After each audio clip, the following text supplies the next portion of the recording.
Assalamu alaikum wa rahmatullahi wa barakatuh, dear sisters. Welcome back to our podcast. We are going to continue the topic of gender roles. It's a taboo topic because we are totally fine being strong women and independent women, and that's all good, but does it serve us 100% of the time?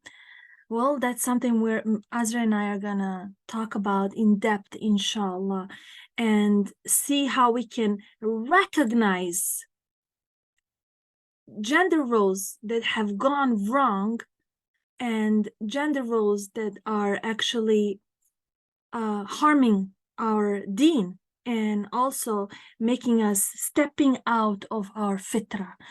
This is like, for some of you, may sound really harsh, but please take your time to listen to this podcast.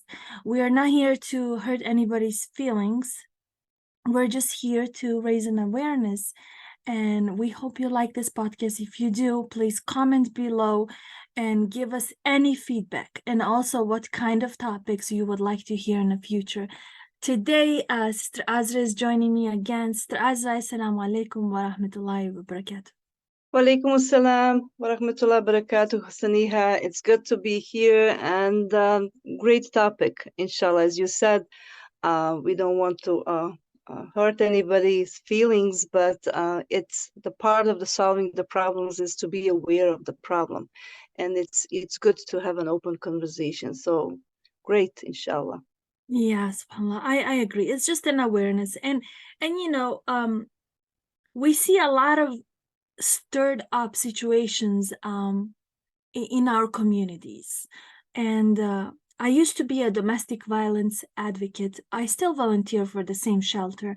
And I saw different cases. I saw abusive cases that you just want to dive in and help the sister out and the fellow woman out.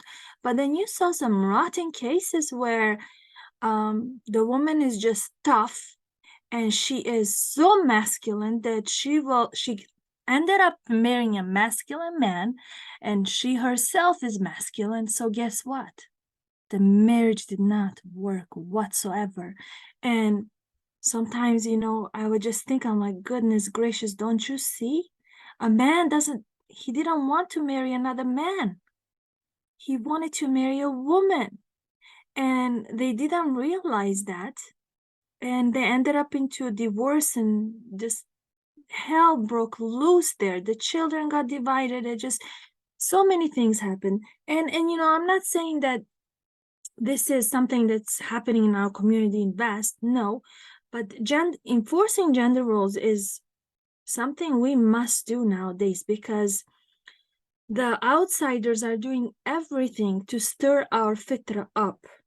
And I am talking about really working hard, from movies, from soap operas, from schools, from different clubs. They are working so hard in making our girls be more masculine and making our boys be more feminine. This is absolutely against our fitra. And, how can we change this? Well, number one is we have to acknowledge that this is going on, and we have to slowly go back and rewind and just undo these knots that have been embedded in us and our children since they were born, or since maybe even we were born, depending on our age. So yeah.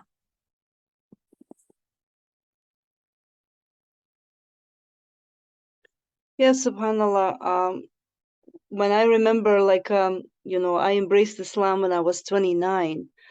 So when I think about my life before that, I remember that struggle, that gender role struggle. It seems like it's always struggle between women and men for who is the leader, who is in control, and it was kind of hard to, to live that way. So alhamdulillah, after embracing Islam, it was much, much easier when you understand the different roles. Doesn't mean that someone is more worthy than you are, but it's just a different roles. And, we have a different tasks to do. So it was much, much easier and calming and, improved my marriage and relationships. So, alhamdulillah, I think this is very, very good topic for today. Yeah, like you said, I mean, when I say fitra, I mean, in Islam, in our religion, men are attracted to women because we are the opposite. We're more feminine, we're more gentle, we're more emotional. These are not negative connotations. They are actually, this is just a fact. And then why are we attracted to the men? Because they are more masculine. We feel more secure. They're strong. And doesn't mean that they are more than us. It just means that our roles are very different. And that our fitra, if we step outside of that, guess what? We're going to be depressed. And that's what we see nowadays. Women are forced to be more masculine, and we can't cope. We cannot cope. Because a lot of us, we go to work, we come home, now we have to we go to work, we turn on the masculinity mode. And then when we get home, we turn on the femininity mode. And then we go to sleep just exhausted. And this is just something that, we really need to acknowledge and try to use our feminine mode way more than we use the masculinity mode. And same applies to the men. I think moms can just observe this with their children. Look at your daughters and your sons and see what they're watching, see what they're learning, what kind of books are they're ordered to be read by their teachers, and take action there, because you and I, we're going to be asked by Allah subhanahu wa ta'ala, have we done everything to raise them? And also, have we messed up that fitra? Well, we didn't, but have we allowed it? And we're going to be asked about this greatly. And subhanAllah, may Allah make it easy for us to raise our children the way Allah wants us to raise them, subhanAllah. One thing I would like to mention is some sisters would say, well, I want my girl to be tough. The world is really tough. So I want her to be tough so she can handle the world. This is very important to know. Yes, we want our girls to be tough. However, what does that mean? Let's say she gets married. That toughness, where is the line of that toughness?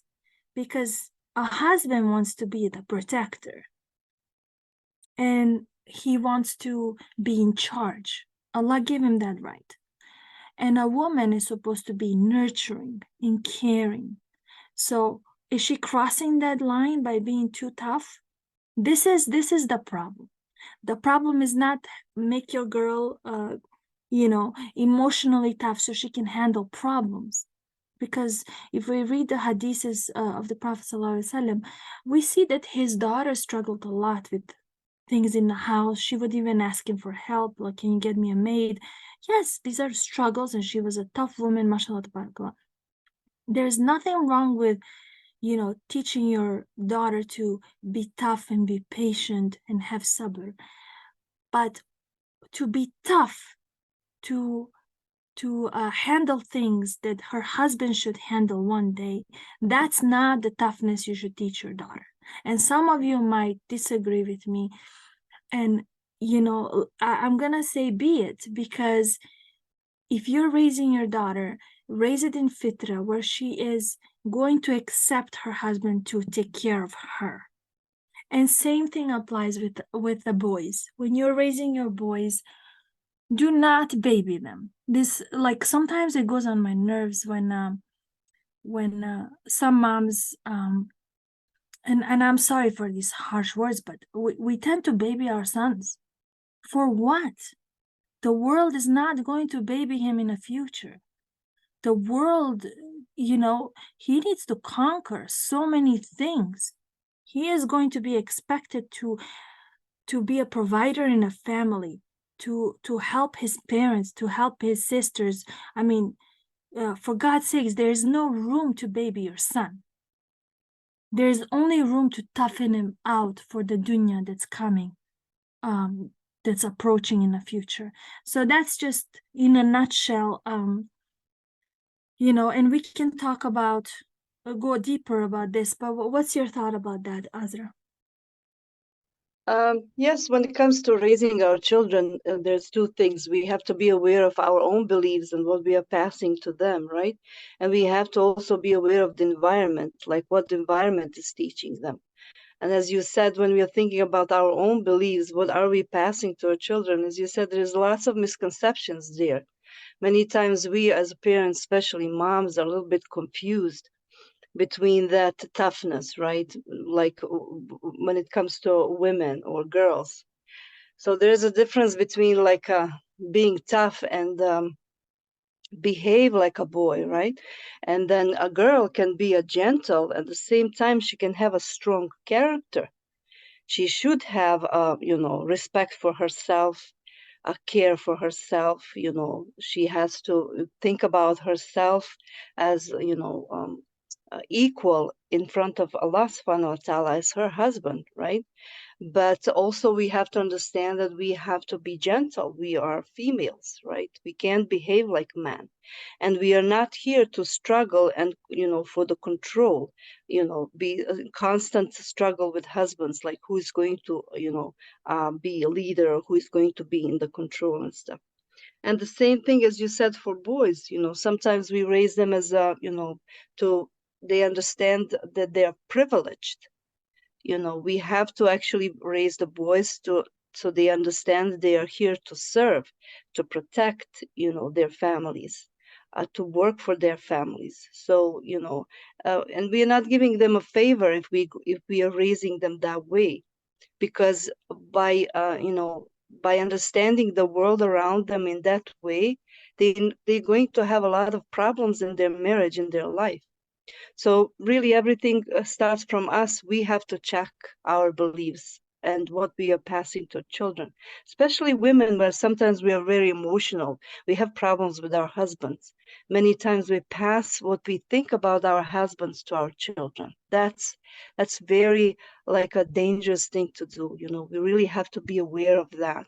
Whatever we are going through with our husbands, we should not pass that to daughters, especially because daughters then they're thinking of men and husbands as an enemies, someone who will be someone who will hurt them instead of protect them and be the partners and friends in life.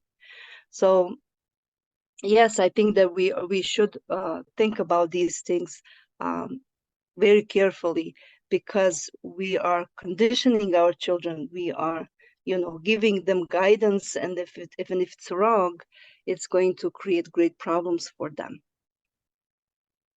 Yes, Paula, those are really good points. Like you said, or what do you want to pass down to your girl, indirectly or directly? And I think it all comes down to being aware. So all the sisters that are listening to this, really step back after this podcast and just think about, have a little notebook and write down your day-to-day, maybe report your 7 day or maybe even 2 days, 14 days, and diary. Write down your emotions. Write down what are you passing to your children that are positive things, and write down what are some things that you're passing to your children that are negative. And see if some of these negative things that you're passing, if that's something you want them to keep passing it, because sometimes it takes generation for people to wake up and be like, oh no, not me, I am breaking the cycle.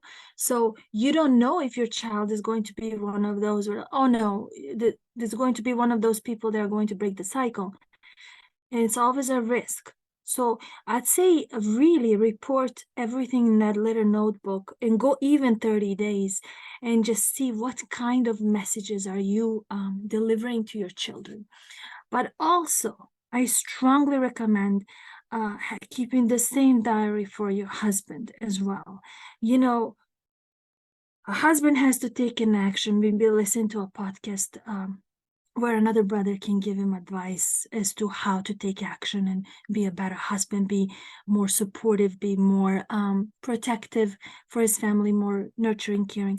But for you, sister, this podcast is for you and what you can do to take action, you yourself. So I strongly recommend moms having diaries when it comes to dealing with her husband, positive and negative things that she says, that she shows, maybe gestures that he doesn't like, and simply sit down with your husband and just ask him, hey, you know, we've been doing this and it really hasn't been working, and I know this, it's irritating to you. While my intention is not bad, but I know that it's irritating you. Is there anything that you would like me to fix in the next 3 to 4 months that I can work on and really fix that? And I want you to see the progress, you know, just sit down and talk to him in an emotional way so he can see how humble you are and he can express that feeling. Inshallah, he'll do the same for you. But by listening to this podcast, this is for you, sister. Just express your feelings and jot things down and start working on your I say flaws, and also ask him what kind of things he likes about you that you have been doing, that he would like you to remain doing so, and jot them down and remain doing them. And same thing with your children. You know, if you see your daughter, I see this a lot, and I'm not picking at girls, but all the movies, all the books, not all, but most, in the schools, they are geared towards women. They're helping women. Books that they're reading, they're superhero women, superhero girls. The movies, I mean, subhanallah, most heroes are just women. And you know, so our girls are being raised very masculine, very. And if you see these, step back, if you see this happening, jot these things down and have a plan how to execute and help your daughter go back to her fitra. Go back to her fitra, because everything outside the home is against her fitra. And that's the fact, whether it's dress code, whether it's the way she sits and the way she handles herself. Yes, sister, I'm going down to how she's sitting and how she's handling herself and how she's eating and how she's talking. All of these things have to be addressed. You know, there is a feminine way how to do these things, and there's a masculine way how to do these things for your boys. So jot them down and start executing one by one. But first, talk to your daughters and your sons and let them know that you are going to work on some things, and for them to bear with you, to be patient with you. Like alarm them that something is gonna start changing in the family, and make those changes and make them likable too, because you don't want to sound like a monster. Sit like this, I told you to sit like this, or act like this, or you go to a gathering. Oh, this is a big one. A lot of moms, when you go to a gathering, you make sure that you want your daughter to sit properly, act properly, talk properly, subhanallah, because you're around other women and they're looking at you, blah, blah. But are you doing the same thing when you're alone? And if you're not, that's the problem. That is a big problem, because you're teaching your children to be the opposite, to be literally fake when you're around people. And then they develop these double personalities, and in the future they're just going to be like, whatever, you know, I'm going to do whatever I want. Instead, embed these adequates, whether they're home, the way they drink the water in a delicate way, the way our Prophet ﷺ taught us, or whether they're in a gathering. So that's just some things that should take place, and I think it would help tremendously if moms start, like, seriously, just get that book and start to work as soon as possible, inshallah. Yes, 2 points that you made are very good. That journal is a perfect thing, and anytime you are upset or angry, instead of talking, you can take some time and then just write it down on a paper or bullet points or something. And then, when you calm down, you go back to that and read and see, what, where did you cross the line, or, the things that you're saying that you should not be saying, and so on. It really helps. The writing journal really helps. Instead of going to children and, talk to them and then, share with them when you are angry. And the second thing, to be consistent. The way we behave at home, if we teach the kids, to behave a certain way at home, then we're not going to have any problem when we go out. So the kids can see the consistency of behavior in home and outside the home. And then, we're not going to have problems, inshallah. Inshallah. So Azra, when it comes to, you have, mashallah, tabarakallah, 2 boys, how has it been raising 2 boys? I know you homeschool, so a lot of the friction is not in the house because, you don't have schools imposing books and information what your children should learn. But how has it been to raise 2 boys, mashallah, who are now Yes, grown to real men? So share that with us, please. yes. Alhamdulillah, it's not easy to raise boys, but as you mentioned, consistency. So always remind them of the things. Doesn't matter, is it at home or it's outside, And I always had the scale of things that it's not everything what they do. It's not punishable or corrected in the same way. So I always have had a scale when something is like I'm not gonna tolerate, and there's some things that I can tolerate. There are boys, there are kids, they jump around and stuff like that. I would say I tolerate that. But then I had a scale of the things that I'm not gonna tolerate. If they're respectful, you have to teach the respect. They're not born with that sense of, okay, I have to respect parents. You have to teach them, to show them that I'm your mother and there is a reason why you should respect me, and this is your father, there's a reason why you should respect. So I was intentionally teaching respect, the way how they should behave with me. There's some parents, like, they allow their kids to call them by their first name. I never allow that. I said, you can't call me by my first name, not because I'm something special, because I want to teach you to respect me. And you want to do that because you want Allah subhanahu wa ta'ala to be pleased with you, not because of me.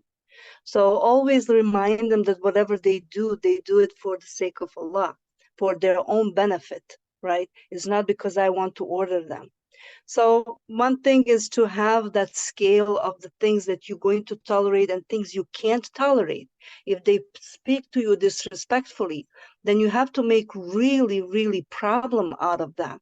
If they're just jumping around, then not that much, right? So they see the difference. Like, disrespect is something, whoa, really, really bad thing, right? Then be consistent with that and intentionally teach your children to respect you and to be always aware of Allah subhanahu wa ta'ala, and that whatever they're doing it for their own good, for their akhirah, inshallah. So how about you, Saniha, and your children, mashallah, boys and girls? Yeah, I'd say, yeah, I agree with you 100% on that. Just respecting parents, that's a big one, and absolutely zero options on that. And we're talking about gender roles, and I strongly believe that a girl should be more feminine, and period. There is a period, and I don't accept otherwise. Now, I was a tough girl growing up, very, very tough girl. I was raised with 3 brothers, so of course I'm going to be tough. I had to survive. And the funny thing is, my daughter has 3 brothers too, and I see so much of me into her, because She's a tough cookie. But when it comes to that, gender roles, she's very feminine, and I always talk to her about, one day when she has a husband, and about obedience. And some of you may see this as a red flag, but submission, just submitting to your husband. But at the same time, this word is so alarming, but I teach the same thing to my boys, how they have to take care of their wives, provide for them, submit to them emotionally, because that's what Prophet sallallahu alaihi wasallam did. I mean, when he went through his experience in a cave, what did he do? He went straight down to Khadija, may Allah be pleased with her, and he leaned on her shoulder. So your wife is your comfort, and submit to your wife. And same thing with my girls, submit to your husband, and be vulnerable, and be caring. And I always tell my daughter,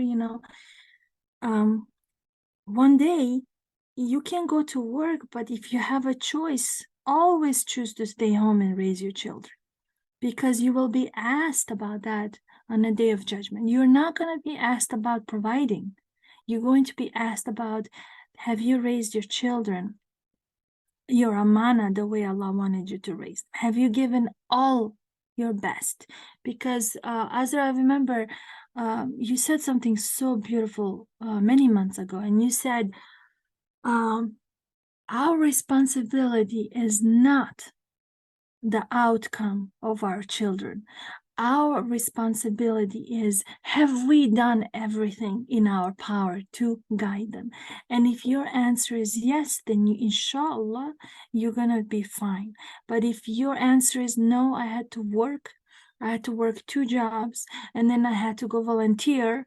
If your answer is no, or you think that's complete, then you, my fellow sister, you're very wrong. So when it comes to my daughter, I want her to know that she's put in this dunya for a reason. We are all put here to worship Allah, and Allah is going to ask us, have we been good wives, and have we been good mothers?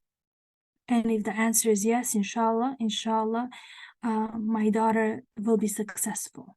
Of course, she has to be a good Muslim. Of course, this is not even a question.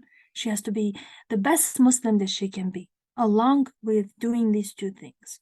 And for my sons, they have to be good Muslims. But along that, has he provided for his wife? Has he given her the opportunities to raise her children, and also take care of his parents and all that? So I'm very strong in teaching my children gender roles, and I just pray to Allah that, inshallah, Allah keeps guiding me, enlightening me in raising them. I'd say, them being homeschooled is much easier than if they went to school for 9 hours. That would be really tough for me, really tough. So I thank Allah so much for giving me the opportunity to homeschool my kids, and to be here with them and for them 24/7, because I know them so much, and I know ins and outs. So it's really helpful. So that's just how we operate in the house. And another one is, like you said, Azra, how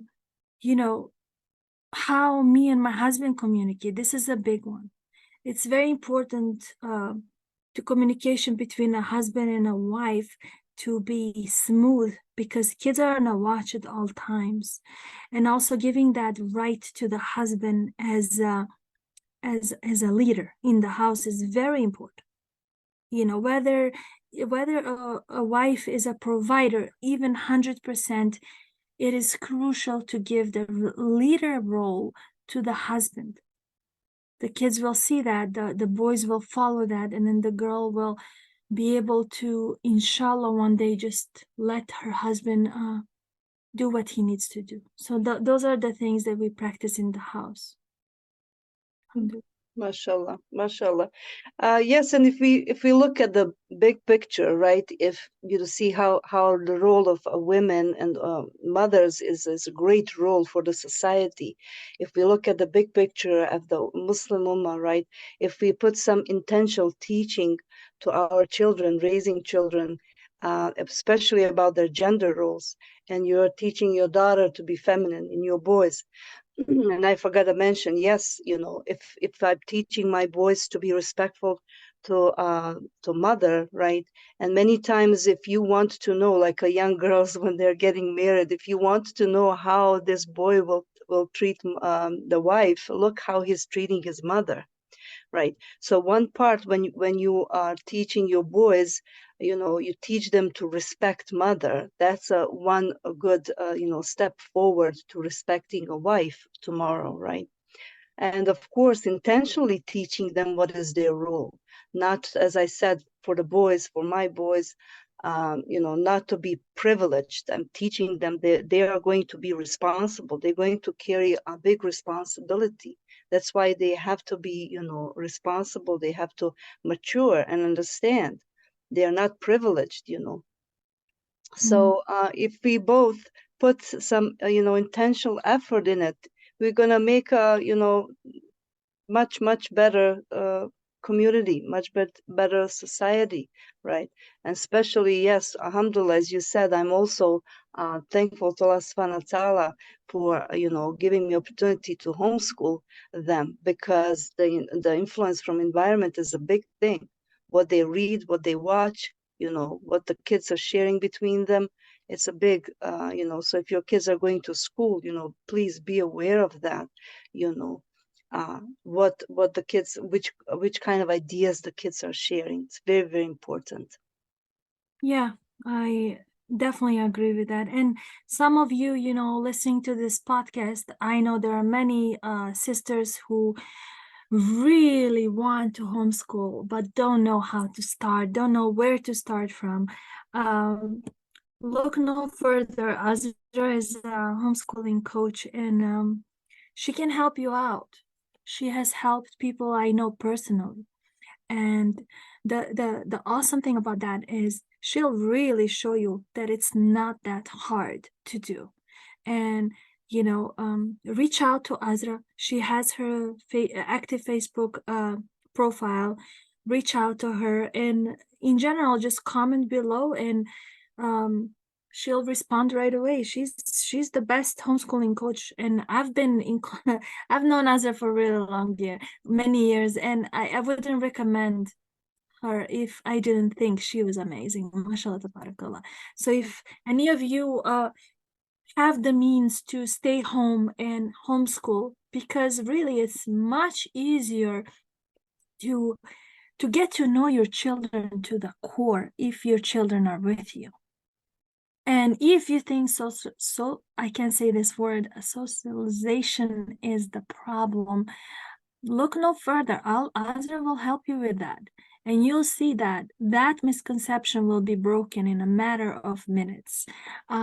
And other things that would benefit your family and your children are substantial if you homeschool.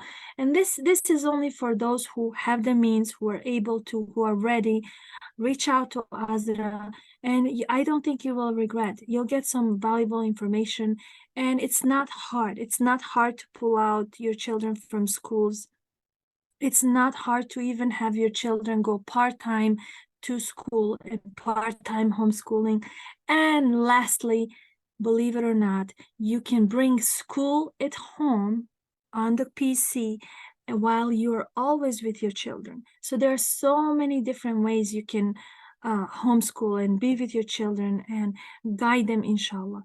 The number one thing that parents, that moms need to do is make that first step. Once you make that first step, which is talk to a mentor, like Sister Azra, mashallah, make that step, talk to her, then she will guide you. It's super easy. All you have to do is pull your kids from school and then start the journey. It's that simple.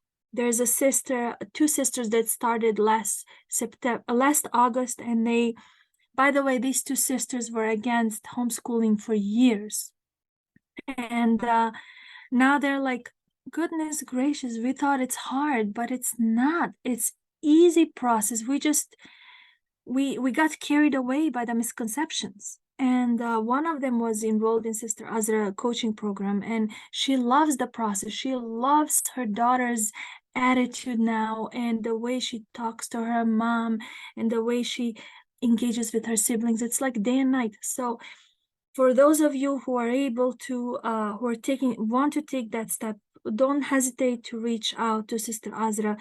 And Sister Azra, I know this is out of topic, but it's so important. Could you tell us a little bit about your program? And I know it's almost done, and it's starting again in springtime. Can you tell us more about it? Yes, inshallah.